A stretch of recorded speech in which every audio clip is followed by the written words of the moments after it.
problème avec le monde, nous dit Charles Bukowski, c'est que les gens intelligents sont pleins de doutes, tandis que les plus stupides sont pleins de confiance.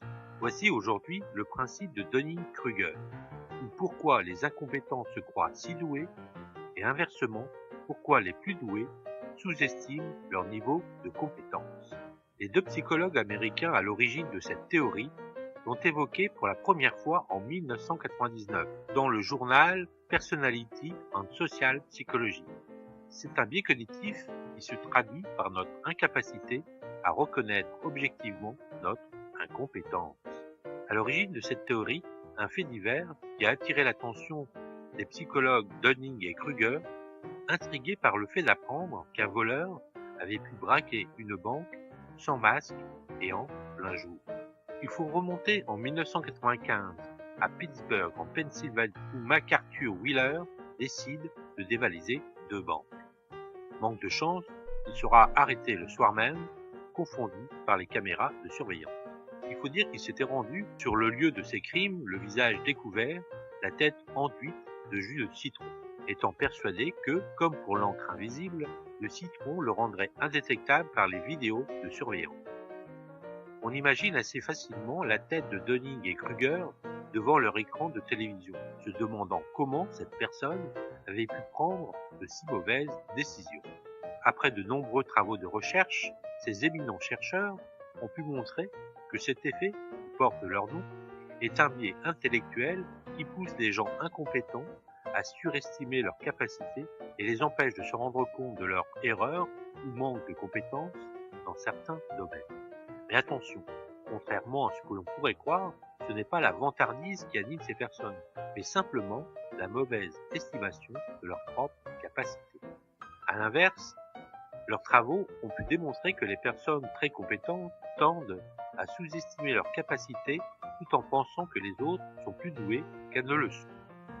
En effet, aux proies aux doutes et aux interrogations, les plus doués d'entre nous hésitent, retournent 1000 fois la question et les paramètres d'un problème dans leur tête, ce qui les fait tout naturellement douter de la bonne décision à prendre.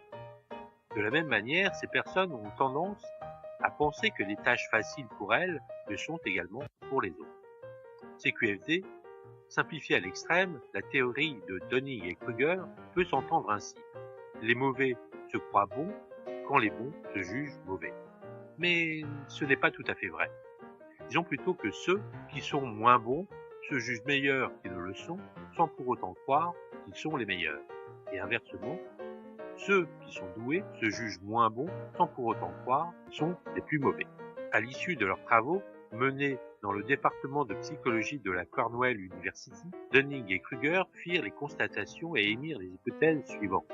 Ainsi, une personne incompétente tend à surestimer son niveau de compétence, ne parvient pas à se rendre compte de son degré d'incompétence et à reconnaître la compétence de ceux qui la possèdent véritablement.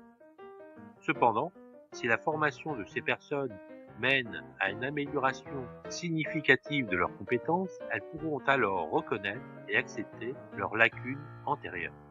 Ce biais a des répercussions énormes dans bien des domaines, que ce soit dans le monde du travail ou de sa vie privée. Que ce soit lors d'un entretien d'embauche, la prise de décision ou la réalisation d'un diagnostic.